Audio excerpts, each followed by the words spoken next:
All right, good morning, everybody, to what I hope is actually Tuesday. Yes, it is Tuesday. In our last week of this course, like always, it'd be great if someone can just confirm that they can both see my screen and hear me, and then we will continue.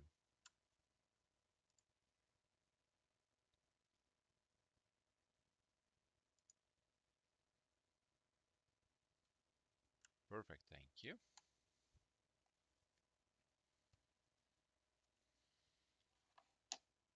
All right, what's on the menu today? Well, let me try and zoom in here a little bit. So, it's really up to you what questions you have, and I'll slowly ramble on in terms of what we still have to do at the end of the fraction um, topic. There's a little bit about not fraction, decimals.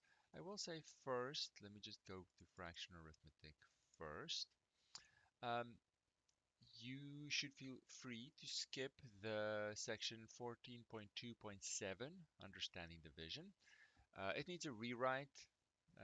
It's not necessary to link this back to modular arithmetic and then make a connection between multiplication and division like we did for addition and subtraction. Though it is true, I think it's a little unnecessary for us.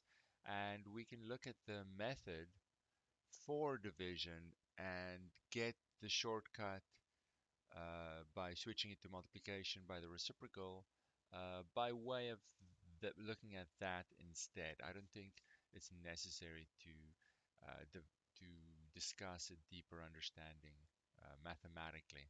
So feel free to skip that whole section. Then my page keeps skipping here. There we go. Then there's a little bit on rational numbers and decimals.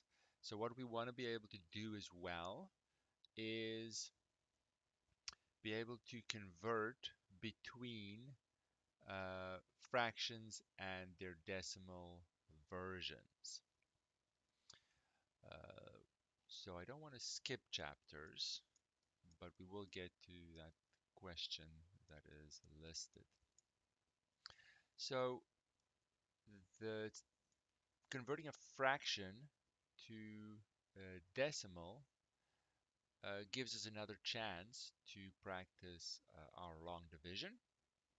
Now, I don't need to do that. I'm just highlighting sort of quiz important questions. So we want to be able to do that, like exercise 14.12.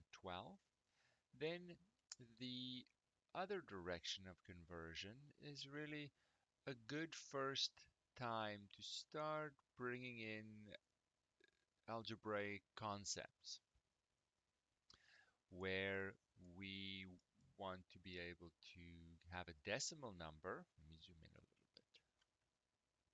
That's better. Have a decimal number like exercise 14.13, and we want to convert that to its corresponding fraction form, or mixed number, or whatever it may be. Now, in the case of a terminating decimal, there's really not much to it. You put it over the corresponding power of 10 and you're done. But in the case of repeating decimals, there is a little bit to pause and look at, and it's a good first step in using an unknown, using a symbol to represent an unknown to using that in a method. Sort of the first step to algebra. We don't need to call it a variable. We don't need to think about equations in their complete form, but get that thinking uh, started as a very important method for problem solving. So I want to do at least one of those just in case there aren't any questions, and then we will sort of have that wrapped up. Where's my cursor here? example. So let's convert, it doesn't have to be anything fancy, 3 point, I don't know, 1, 5. And let's repeat the 1 and the 5. So then, firstly, I'm going to separate the 3 and the 0.15 repeating, just to keep things as simple as possible. So the 3 is done. That's going to be the whole number portion of my mixed number. The only issue is, what is this? So I'm going to then say, let's make question mark in a box equal to this decimal number. Now, question mark in a box is my symbol. You can choose any symbol you want, doesn't matter at all. That is going to, behind the scenes, have the fraction equivalent of this 0.15 repeating. And now I have to just work with this a little bit to figure out what that is. Now, if I think of an equation as a balance scale, everything is in balance, the left and the right side, even though that scale does not look balanced. uh, as long as I do basic arithmetic operations on both sides, I'm going to be okay. So in this case, I want to multiply both sides by 100. So if one side is equal to the other side, then 100 of them is equal to 100 of the other side.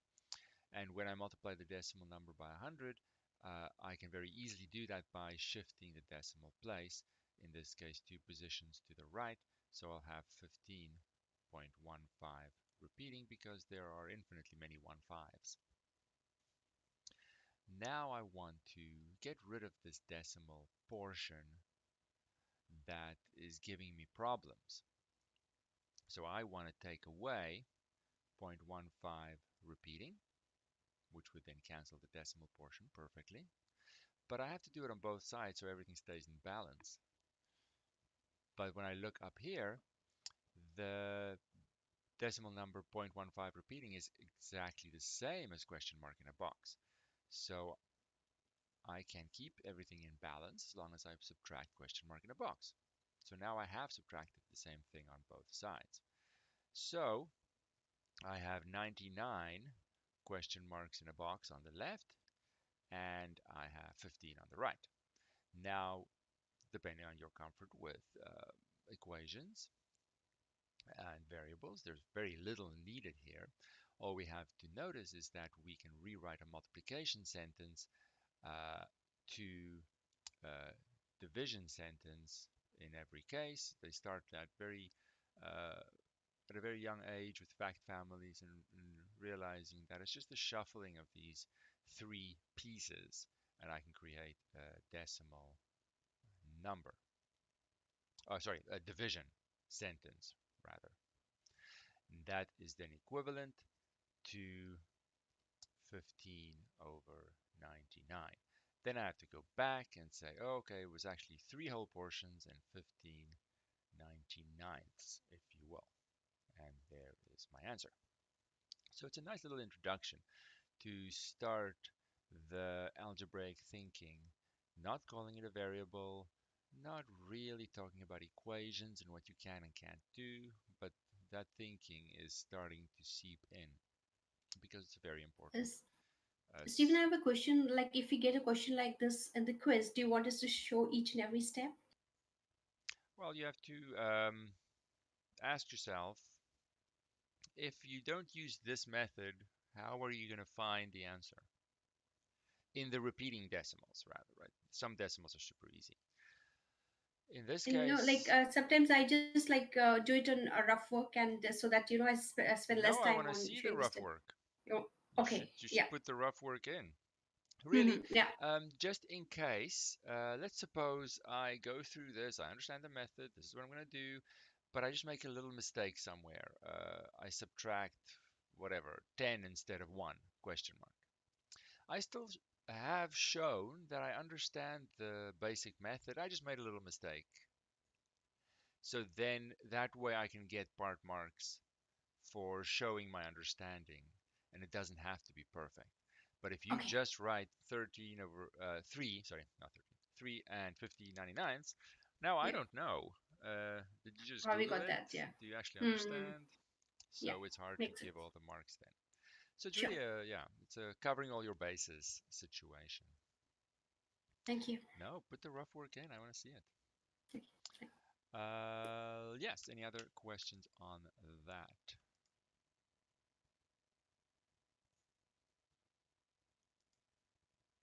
Just a reminder that I only check the main classroom chat during our sessions. If you have a question, then you either do it in the voice chat like she just did, or you use that chat channel. I'm not checking anything else during our session.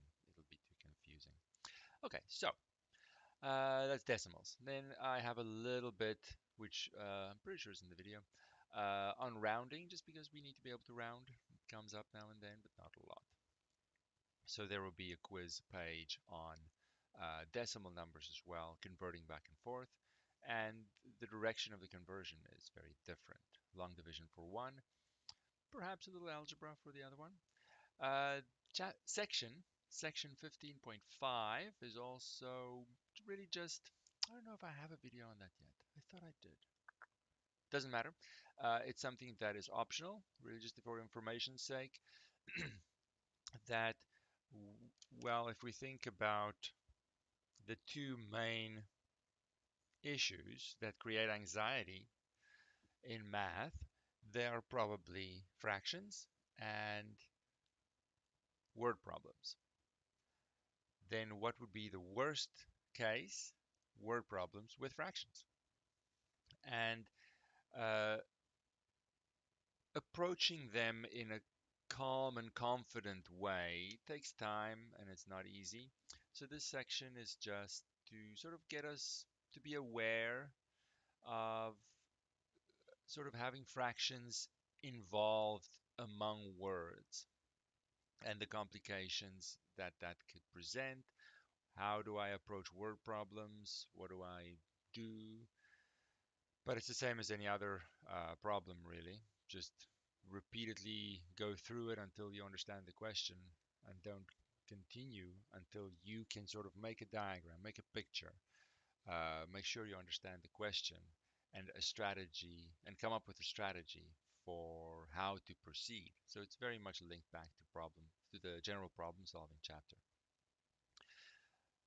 But we will save the word problems a little bit for the last chapter. Then we have our chapter on percentages, one of the last two. We're still working our way to 15.4 and 15.3. Let's just see what they are, because maybe they are exactly. 15.4 is a word problem. 15. No, that's an exercise. Never mind me. They're both exercises. Okay, then I don't want to do them just yet. Well, let's just see here. So there are fractions. Yeah, I definitely don't want to do them right now, but soon, soon, very soon. When we think about percentages and calculations, there are three main types of calculations.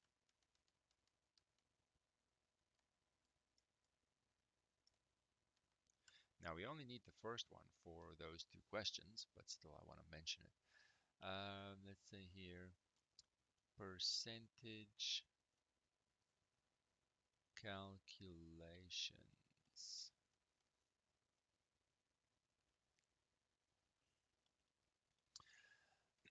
Now, the first one can go sort of two ways. I guess uh, find a percentage or convert a proportion, convert some proportion or something, some ratio to a percentage, and as well as take a percentage of a quantity. Now, these might not seem quite exactly the same, but they are really, the first one's really just the basic use of percentages. that if I say I scored 15 out of 20 on a quiz, what's the percentage? Then the percentage is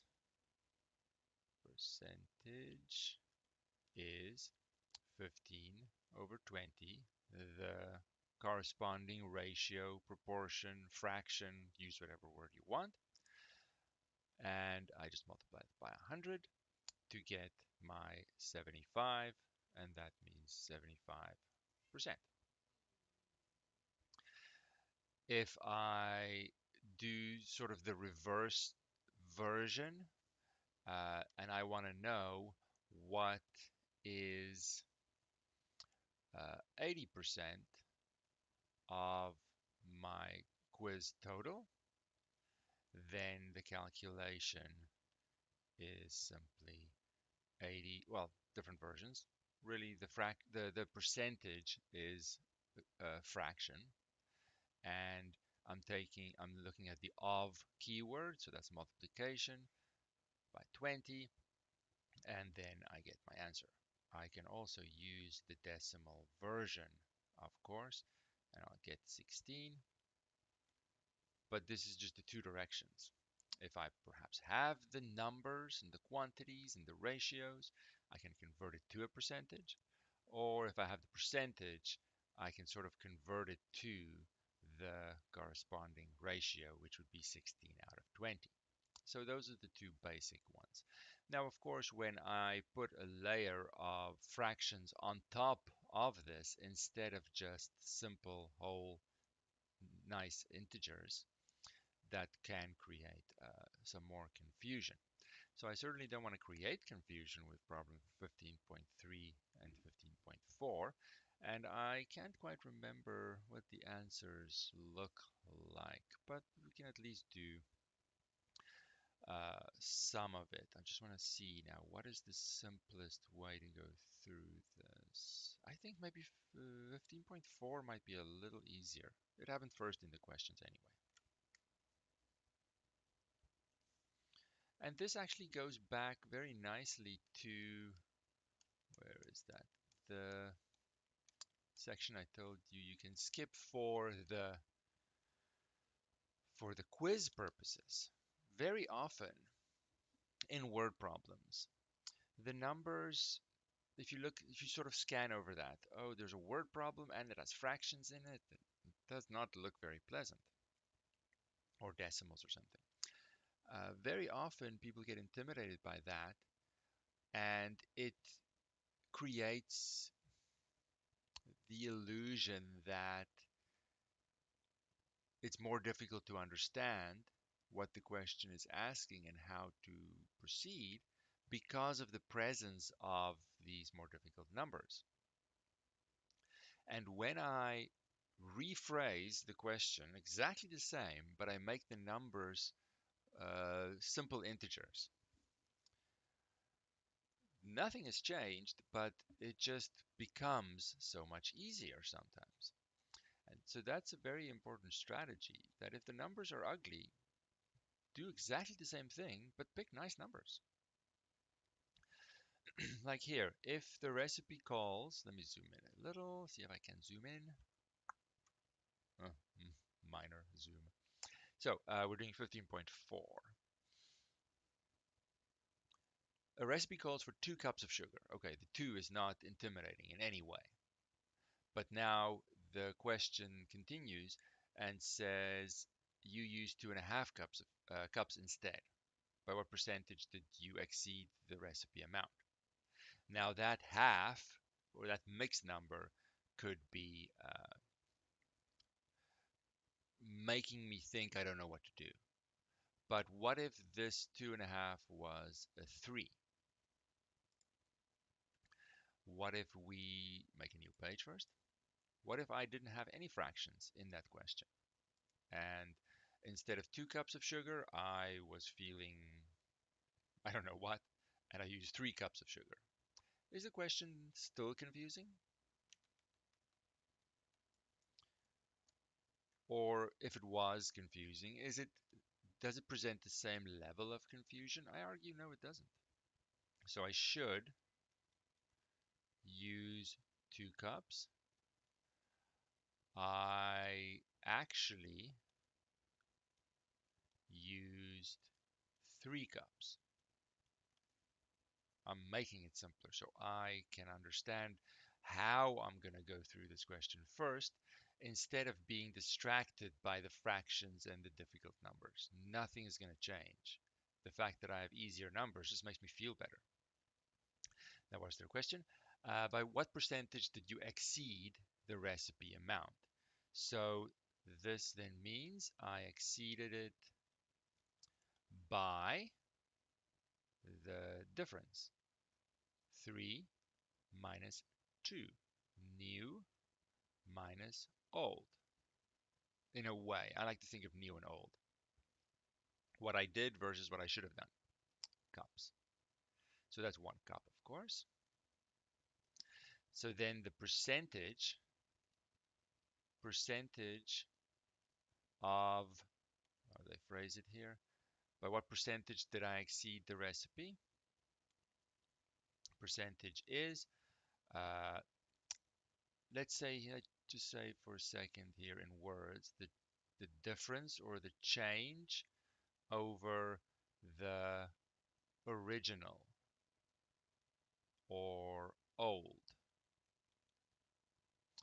which would be 1 cup is what I exceeded it by as a ratio, as a proportion, as a fraction relative to what I should have done times 100. And that gives me my 50, which means 50%. So in this case, if I should have used 2 cups, I actually used 3 cups. I exceeded the prescribed amount by 50%. And because I used convenient numbers, I have a more intuitive verification system for, yeah, 50%. That sounds right. Yeah, because I use numbers that I feel comfortable with. Now, if we go back to the actual question and use their new amount, which is 2.5, I simply say, well, if I actually used 2.5 cups, what's different? Absolutely nothing. Absolutely nothing is different in my strategy. Simply the amounts, of course, the calculation answers will change. I'm going to be exceeding it. Oh, I can't write and speak apparently. I'm going to be exceeding it by the difference, by a half a cup, and my percentage is still the change over the original times 100. But because I had fractions and I'm creating fractions with fractions, it it creates more confusion where there should not be any confusion. I shouldn't feel intimidated by the presence of more difficult numbers. And if I can't look past that, make the numbers nice. And then you see how to proceed. Then when I go back to the difficult numbers, nothing has changed and I don't need to be caught up with them. So that's a very good strategy that we don't see often, uh, but it's sort of linked to make the problem simpler first in a different way. Don't change the problem at all. Just make simpler numbers and I can focus on what I need to focus on. Stephen, Yeah. could you not go like 2.5 divided by 2, which would give you 1.25 times it by 100, and take away the 100 that you had previously? Yes, I totally could, but because that's sort of a roundabout way based on what the question is asking, there's no Mm-hmm. need to do that. But yes, for often for these, I have those two options. I could look at the change amount only in comparison to the original, or I can look at new over old, but then remember I have to subtract 100% essentially, take it away. Mm. I almost always have those two options. It's really a question of which one is Yeah, more because I intuitive for remember you had me. Yeah. done it on the videos, which is, yeah, I was just working through it and I was like, we get the same answer. I was just Yeah, wondering it'll if you always be the prefer same. Yeah. No. one over the other. You just can't leave your answer as Hmm. in the first one, for example, 150, Yeah. because that's not actually the question. So as long as I remember to bring it back to the actual question, then it's totally fine. It'll always work in these basic situations. Yeah. Okay. So let's just check what the B portion is. So another time you used only 1 1/4 cups. So I used less. What percentage less than the recipe amount did I use? So it's the same question. What is the percentage change? I now just went down instead of over 2 cups, but the 1 1/4 doesn't change the question. It just sort of tries to distract me from the complexity. Having a fraction there doesn't change the complexity of the question. I could make that a more convenient amount, figure out how I'm going to figure out the answer first, and then bring in the more complicated numbers. In that case, it's just the change amount I'll focus on. And we'll get to what your comment was soon enough, probably uh, in the variation of this. I like to focus on the change amount in these simple ones because they don't care for other information, and it doesn't matter to me.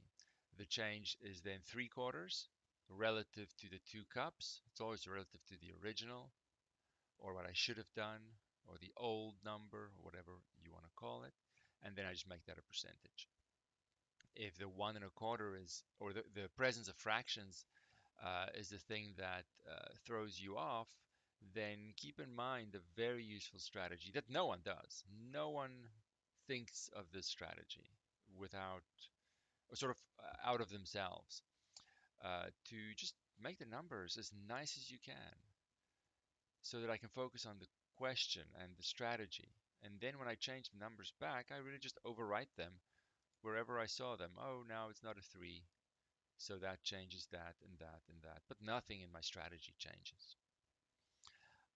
I'm While you think about that, and if you have any questions, or looking back now at problem 15.3, if there still are questions, uh, let me know. Stephen, I Yeah, just want to confirm that you want us to always round to two decimal places, right? if it doesn't say anything, then it's a good middle ground. But Okay. if it says something specific, then you have to listen to that. It probably Okay. won't. And often I'm working with money amounts, and then 2 decimal places are the obvious system. Okay. I'm just going to take not a break. I just have to step out for like a minute, and then I'll be right back.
So now let's at least briefly look at 15.3 because that was a question. Now, if I have the presence of fractions in word problems, it's not always possible to change them completely because that is how I present proportions of stuff. Oopsie, there's something broke almost. But let's have a look. Problem 15.3. You buy a large piece of chocolate. I like it so far. Planning to eat 1/5 of it every day, Monday to Friday. But you eat 1/3 of it on Monday. By what percentage did you did your Monday consumption exceed the planned amount? I could rephrase this. Instead of using proportions, I could just look at amounts. Let's suppose I have a bunch of candy bars. I plan to eat one every day, but I eat maybe two on Monday. By what percentage did my Monday consumption exceed what I should have done? See how it's very similar. It's very similar. I'm looking for a change between what I did and what I should have done, and then I make that a percentage of the should have done amount. So I want to emphasize, oopsie, where did I go now? What did I do? Seriously, what did I do? I don't know where I am. There I am. Yes. I want to emphasize the greatness of the strategy to change numbers to something that you feel more comfortable with. And then we see that there is no confusion in that question. Of course, once we understand percentages. If I say I plan to eat, let's make it more interesting. Let's say 2 candy bars each day. I don't care how many I have. But on Monday, I eat, what did I write there? I eat 3 candy bars instead. By what percentage did I exceed?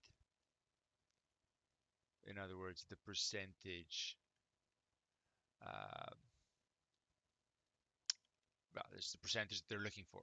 By what percentage did I exceed uh, what I should have done? Well, I'll call it the change over original. Usually those are sort of words I think about, though it might not work or be the most appropriate words in every situation. Times 100, of course, because I'm going to make it a percentage. So the change is obviously 3 minus 2, and of course it's not the only way. I could take new over old, I don't want to. Over the original is what I should have done, times 100. So it's going to be the same, right? Same as the previous question, and it's going to be 50%. But now because I've taken numbers that feel completely not intimidating, it's the opposite of intimidating, friendly numbers, I can focus on the actual essence of the question and my strategy. And I can say, oh, well, 50%, yeah, I exceeded it by 50%. That seems totally fine. Now, if I just make it maybe pink or some other color, and I say, okay, I plan to eat a fifth of something. I don't care what it is. I actually ate, what was it? A third. Nothing has changed in my strategy. It's the change, the excess, what I did more relative to what I should have done. Nothing has changed. Sure, my answer is going to change, but the strategy and the calculation setup, nothing's going to change. So now I perhaps need to figure out here, okay, well, what is this? Well, I don't need to go to rectangles and stuff because they didn't tell me to. And I'm just looking to find the answer. We could do it. You can go decimal, though 1/3 is a repeating decimal, so I don't love that. Let's stay in the fractions for practice. Let's do over 15. This will be 5, and this will be 3/15ths. So I have 2/15ths at the top. So my percentage is 2/15ths divided by 1/5 times 100 still. Well, that's division is multiplication by the reciprocal, and I still have to multiply by 100, which is 100 over 1. The 5 and the 15 cancel, leaving a 3 at the bottom. 2/3 times 100, that's 66. Whoops, that was supposed to be a 6. I don't know what that was. 0.67%. So now the rest is just, I could use a calculator for that. I just don't want to. Nothing has changed. That is what I'm trying to point out. That if you don't like the look of some numbers, change them so you can focus, so it's not a distraction. You can focus on the question itself. And once I bring in the actual numbers, nothing is going to change. I've already figured out how to answer the question, and it can, in that way, hopefully, be much less confusing, much less intimidating. But this is not a go-to strategy for people at all. Like, no, I have to use those numbers. No, you don't. Because my goal in the beginning is not to find the answer, but is to figure out how I'm going to work towards the answer. I could use any numbers for that, as long as I eventually use the numbers that they give me. So it always goes back to problem solving strategies. What can I do to make me feel better, to make my journey through this question easier, better, more confident, all those things.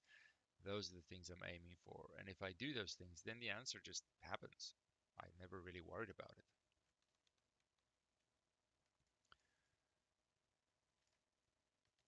So yes, we're in part 4. Ooh, but there's still some overlap between things that we've seen before. Let's go back to my default color. All right, where are we now? So then I use percentages. Where should we stop today? I don't really care.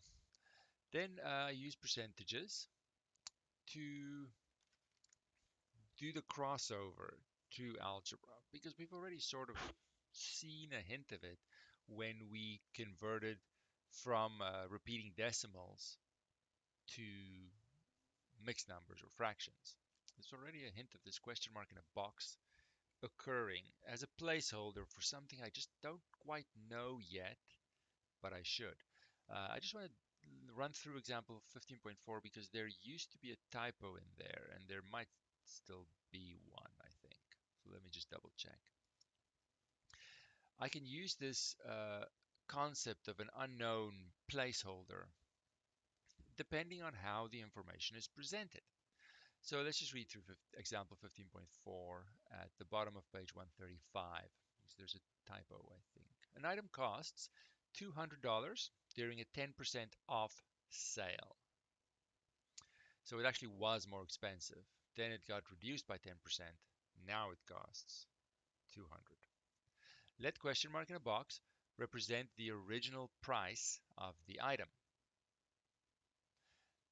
Now my goal is, when it comes to algebraic thinking, is to do a translation of the information into a mathematical sentence, which we call an equation. So I translate the given information as 10% off. So, okay, we have to now understand that as the second and third type of percentage calculation.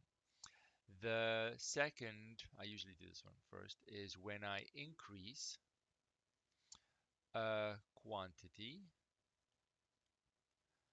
by a percentage. For example, increase, whoops, just one E would be fine. Increase, let's say $2,000 by 5%. Now there's a difference between setting this up and understanding why the setup is what it is. It really depends on your goal. You don't have to do the whole thing once you know what it looks like in the end. What it looks like in the end is 1.05 times the amount. But if you want to know why, then you can say, well, if I increase 2,000 by some amount, then I'm going to have the original plus 5% of that amount. Now, 5% of the amount, we've seen that as our first type of percentage calculation. I can write that as 0.05, the decimal version of this fraction that the percentage really is, of is multiplication, 2,000. And the 2,000 here, I have one of these 2,000s. So now I have one 2,000 plus another 0.05 2,000s, and that's why I have 1.05 of the 2,000s. So that's going to be my calculation. So how do I set that up? Well, this percentage has a decimal equivalent version of 0.05. Because I'm increasing from my base 2,000, whatever the amount is, on top of that, my base is the 1. I have 1 of that, or 100% of that.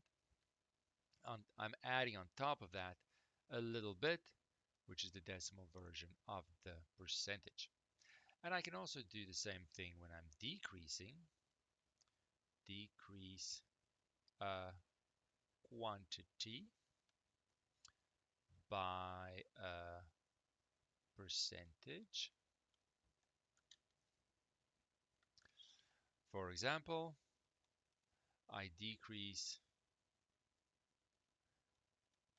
$2,000 by 5%. That's going to be 0.95 times 2,000. Why? I don't need to do the y every time.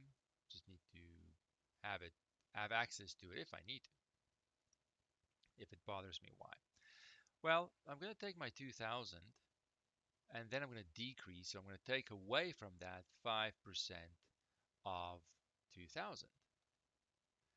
Now 5% of 2,000 has the calculation 0.05 times 2,000 because that's the of keyword. I have my 1 2,000. I'm taking away 0.05 of 2,000. So I therefore have left 0.95 of 2,000. So setting this up is again quite straightforward. I just have to remember because I'm decreasing, I'm going to go down from my base 1 by the decimal equivalent version of the percentage, which in this case is 0.05. So depending if I'm increasing and decreasing, I change up or down from my base 1. So now in this example, it's a decrease from question mark in a box, the original price, to the 200. It's a decrease of 10%, which means I go down from 1 by 0.1, which is where the 0.9 comes from. I can put a time symbol in there. I don't need to. 0.9 times this mystery number. What is on my shoulder? Something. 0.9 times the mystery number has to give me 200. That is what the information tells me. Oh, there's the time symbol. Now, when I have that translated, I just need to figure out what does this equation require of me to figure out what the question mark in a box number is. Well, it's a multiplication sentence. I can rewrite it to a division sentence. as 200 divided by 0.9, and that's where the typo occurs, because 200 divided by 0.9, it cannot be 180. 200 divided by 0.9 is, that is 222 and 22 cents rounded. So the original price was 222 and 22 cents. So that when I lower it during the sale, the price tag says 200. So I'll fix that typo uh, right after class, but I keep forgetting to do that. Hopefully that didn't create too much confusion. So that sort of, in a very simple situation, illustrates the use of what we eventually call a variable. You can use whatever symbol you want. Don't get attached to the X. Use whatever symbol you want. Question mark in a box, smiley face. Doesn't matter. It's a placeholder for a number that I don't quite know yet, but I know it's there and I can use it as if it's there. I just can't quite see it. And that's really the essence of algebraic thinking. Then it becomes more important to translate the information from the words to this equation, this mathematical sentence. And once I have that, then I just go about whatever the equation needs. So we went through all of these in the video. I don't think there's much need for that. And then we're in our last chapter, which happens a little faster than I think we should. But I will give you some time to think what you want to do. If you have any questions, if you don't have any questions, but you do need time to work through chapter 16. If you have any questions before chapter 16, I'm pretty sure 16 is scheduled for tomorrow, which means there could be people that haven't started that yet. So I don't really want to say too much, except laying the groundwork of what we're trying to do with our level of questions. We're just trying to be comfortable with the use of a symbol representing a number. But how I use that isn't going to change because it is a number. I just can't see the number. It doesn't change what it is. And then it's a matter of translating the words to an equation or an expression. So things that are very important. So there's some detail here. Most of you already understand the basics of equations. The first quiz important thing is exercise 16.6, where I might not translate to a full equation because they might not give me all the information. I might just have some information about quantities, and I want to use that to uh, represent another quantity that's related to it. It's not something with an equal sign, so it's not an equation. We'll just call it an algebraic expression. Uh, which is just sort of one side of the equation, if you will. But the translation is the first important part. Sometimes it's a full equation, sometimes it's just half of an equation. It doesn't matter. It's still the translation that is important. So definitely understand what we mean by the translation first, and then when we get to setting up full equations, nothing has really changed. It's just a translation of more complete information. And once I have that, I can go about solving that equation based on whatever it needs. So here you see in problem 16.2 the term algebraic expression, which means I don't have a full equation. I just have one side of it because they just didn't tell me enough. And sometimes I have a full equation. Sometimes I don't. It really depends.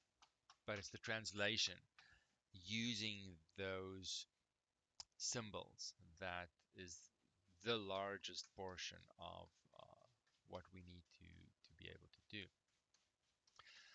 Any thoughts or questions on previous things? I think we need to leave chapter 16 so that everyone has a chance to look at it and make sure which problems or which issues they want to ask about.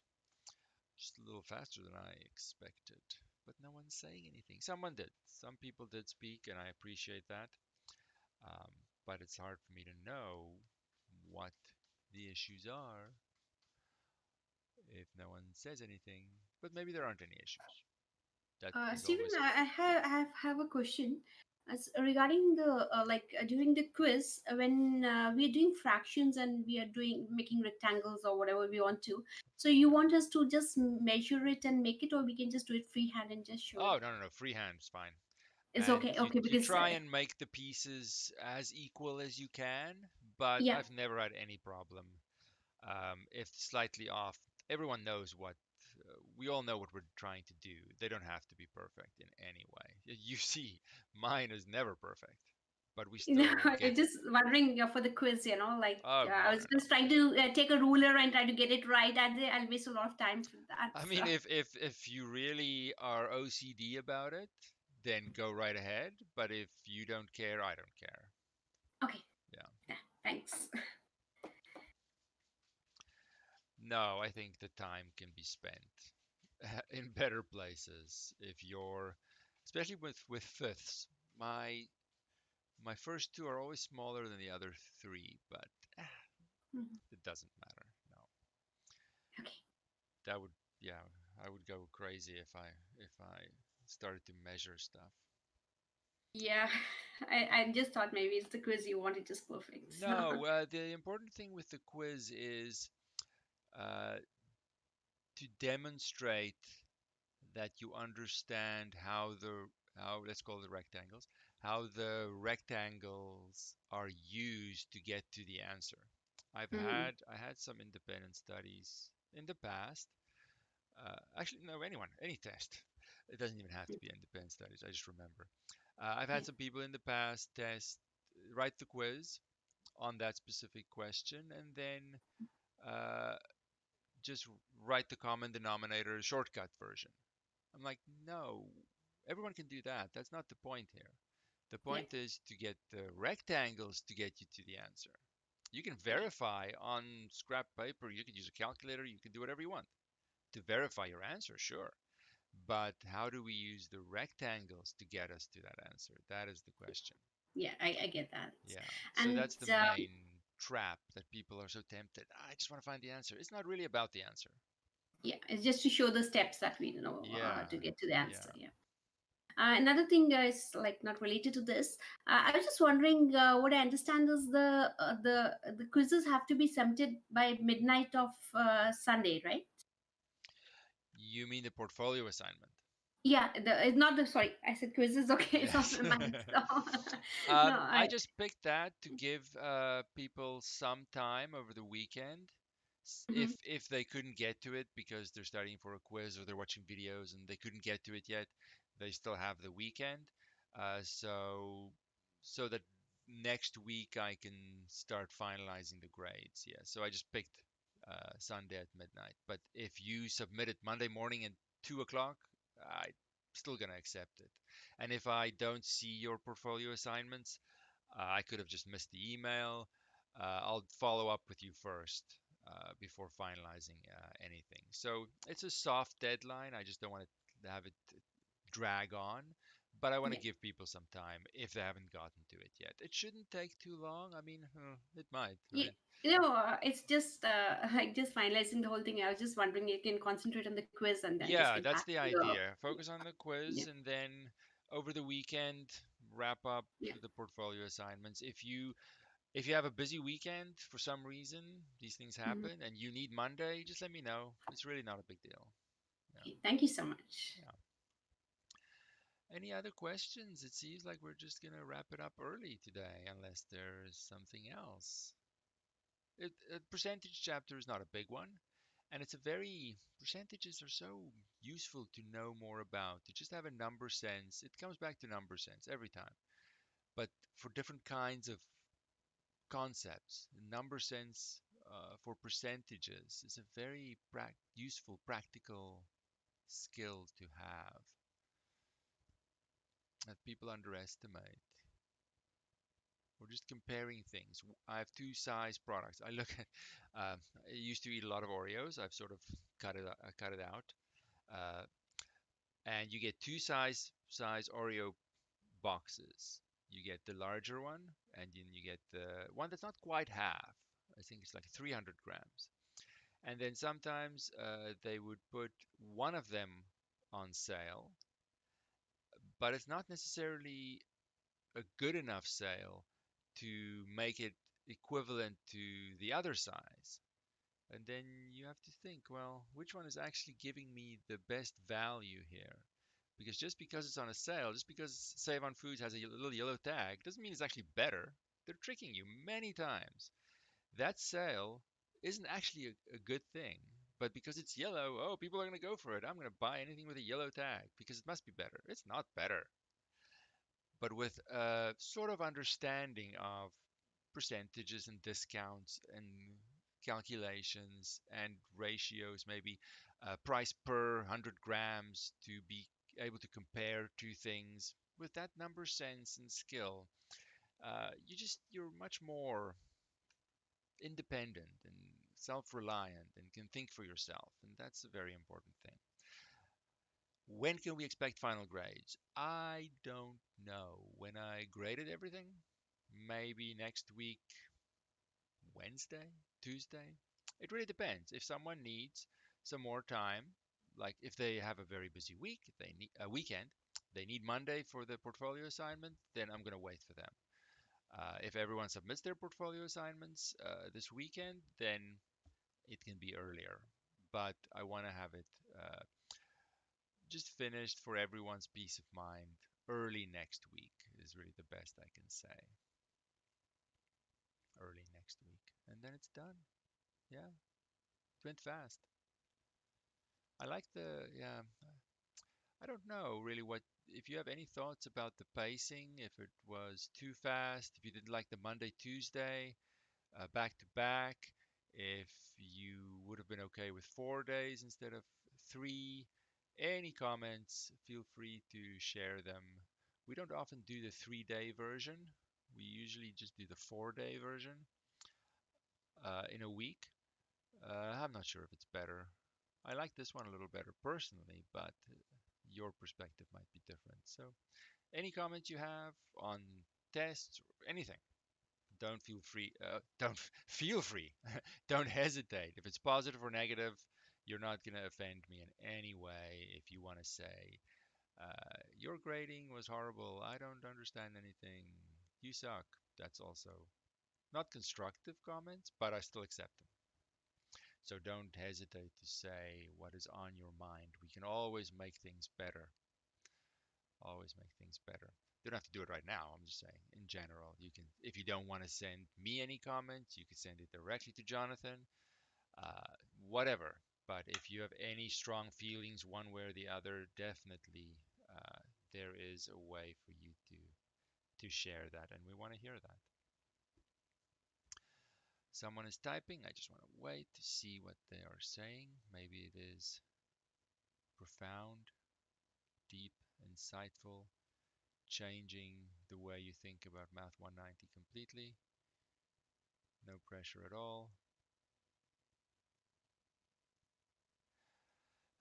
Yeah, I don't know if the fast-paced aspect was because of the Monday, Tuesday. If there was a day gap between each session, but still 3 days a week, would that be better? Okay, now I'm confused. You say you say it was too fast-paced, yet 4 days would be better? That feels like a contradiction. 4 days is more fast-paced, right? Then we go back to back to back for a week, and we do it all in 3 weeks, which might be more fast-paced. So I'm not sure. Maybe I'm just confused. I get easily confused. The material, so the number of days in total is exactly the same. It's just a matter of where do we put them and how frequent, how back to back. The material is not going to change. It's just a matter of do we space it out more or do we cram it into a week.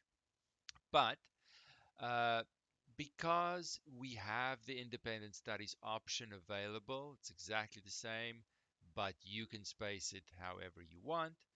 Um, the argument is that for those that want to just get things done, it's your choice. It's not the only choice.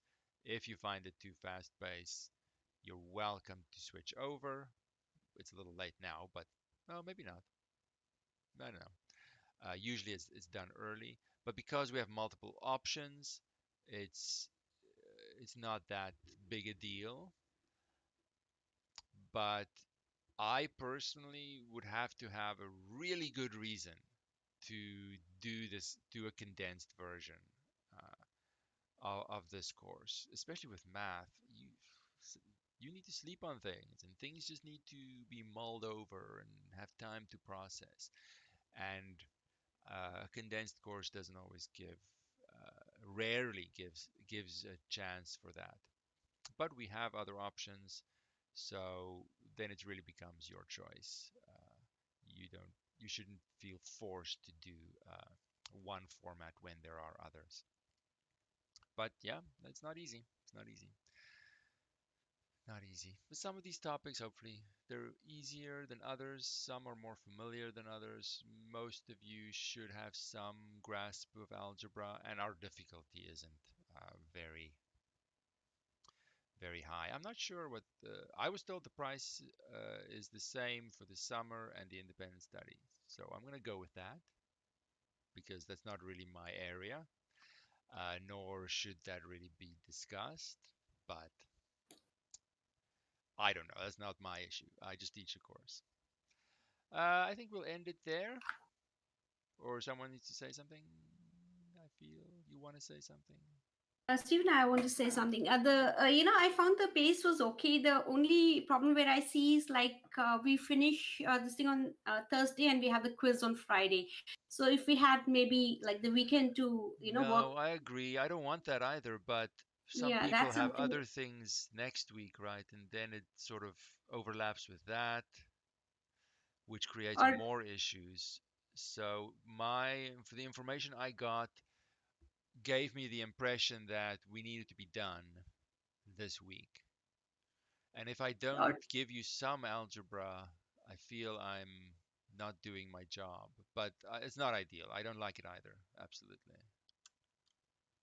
yeah, that's the only thing where I was finding it like or maybe for the last weekend we just do it Monday, Tuesday, Wednesday, and have like Thursday for preparation and take the quiz on Friday. So maybe that Yeah. something like that. Well, I mean, it's too late now.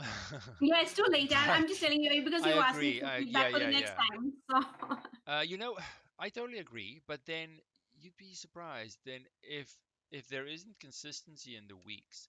Let's suppose we do Monday, Tuesday, Thursday for 3 weeks, and then suddenly Monday, Tuesday, Wednesday. Then people go crazy and say, "No, how could this be? This is not the same anymore," and they freak out. yeah, So you can't win with some of these things. But I agree, it's not ideal. yeah, Um, because before the quiz you want to go over all the topics and you need at least a day. Like we're just finishing on Thursday, so I just have yeah, not even 24 hours to go through all the topics. I mean, although it's just towards the end, some people like me, I have to go, I forget things. So just yeah. wondering. There's never going to be a solution that works for everyone. Yeah, My hope was um, pricing aside. I don't know nothing about that. My hope was that someone would, because the schedule was available on the website and everything a week before, someone could look at what we are going to be doing and see, oh, Thursday and then the final exam. Ooh, not the last two quizzes, I mean. Okay. They could look at their schedule uh, and then decide, ooh, maybe the independent studies version's better.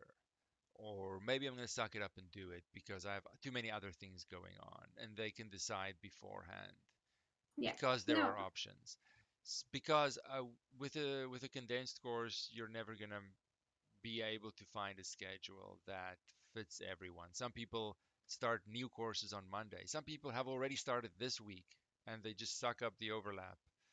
Uh, there's No. everyone's different. It's really hard. Yeah.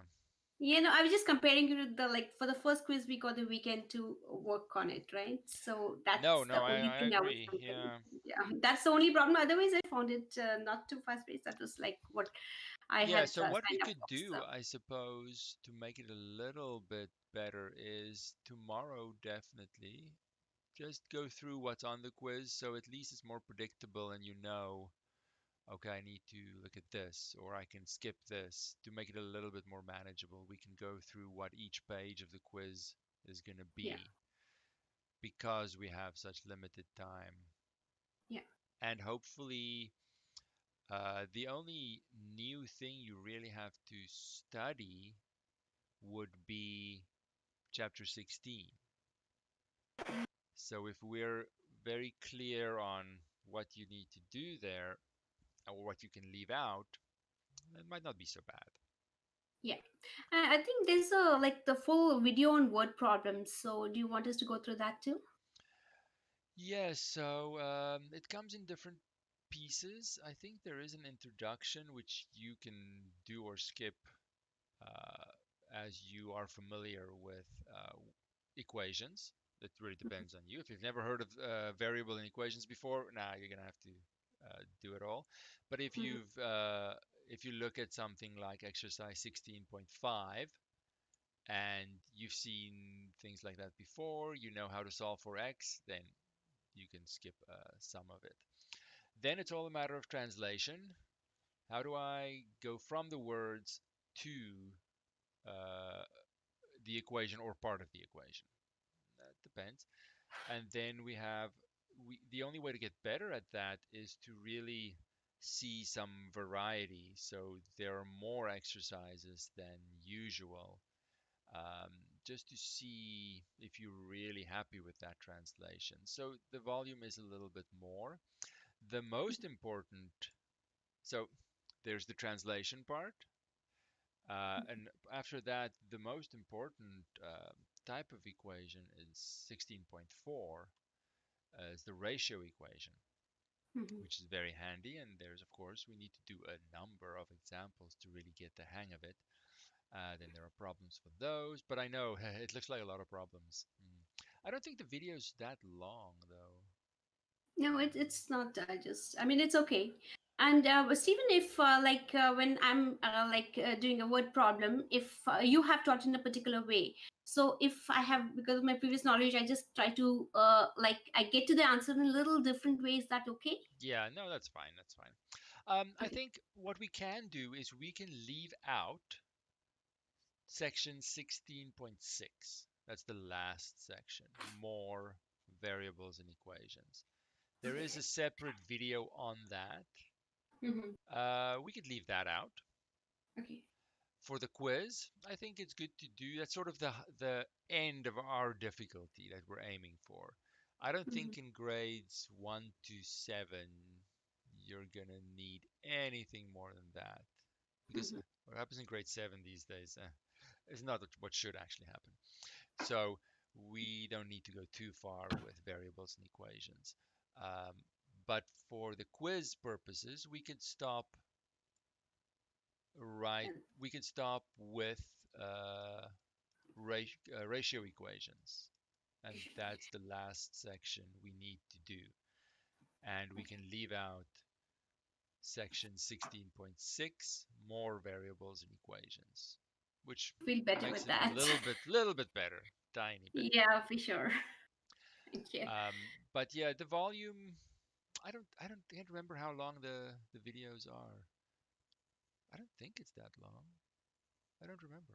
It's okay. I just went through. I was just wondering. I have to go through each and every problem again. Now, it So, really but depends because this one, more than anything else, people have different backgrounds. They have some experience already, and then it definitely can go much faster. So don't feel like, oh, I have to watch everything. If you know how to do these things already, Mhm. then it doesn't have to take that long. There's nothing strange really happening here. Yeah. It's just Stephen, will we introducing. have access to these videos after we finish the course? Can we go back to They are it? always on YouTube. Yes, Okay, they're not it's going because some of the anywhere. things, the way you have taught us so good that I would want to, Oh, that's nice. do it that way. Yeah, And no, YouTube is open always. Uh, yeah, the playlist is always there. You now have the okay. book, so really there's nothing, yeah, that you can't access later for sure. Yeah. Yeah, because some of the things, the way you have taught, they make it so much easier for the children, So Oh, I'm I'm glad. definitely going That's to the be goal. taking it. Yes. Yeah. It's hard No, sometimes really, to. I mean, I would just like to tell you, I was so scared of math, but the way you teach, it's like really good. Thank you so much, Steve. Our goal is to not be scared anymore. Yeah, Uh, but people are different, and when you sit in front of one student versus another, it could be a completely different challenge, and you have to say things very different from one to the next, and that makes it really tricky to be a teacher and to yeah, say, okay, what do you need? How do you need me to say this? yeah, And that's hard, yeah. And if you're not uh, knowledgeable to a degree, then mm, I'm going to be anxious if I go sit in front of a student working with them. yeah, Like, I don't really know if I can say it the way you need me to say it because I don't really understand it. That creates anxiety in me, and it's a whole snowball effect, and it's tricky. Yeah, it's not easy. yeah. Not easy. Like, thanks, Stephen. Thanks a lot. Oh, good. Uh, oh well, I'm happy that everything has gone well so far. Will remind me definitely to walk through the quiz on Thursday if I happen to forget, just to not have any real surprises, and then we can successfully wrap this up. All right, I think we will end it there.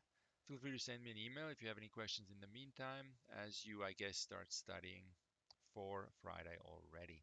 Sorry, I have Yes, some questions yes, for our assignment.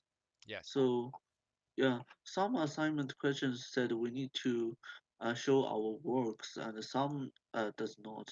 So should we do do the same things with those questions didn't say we need to show our work? Yeah, no, you just do what the question says.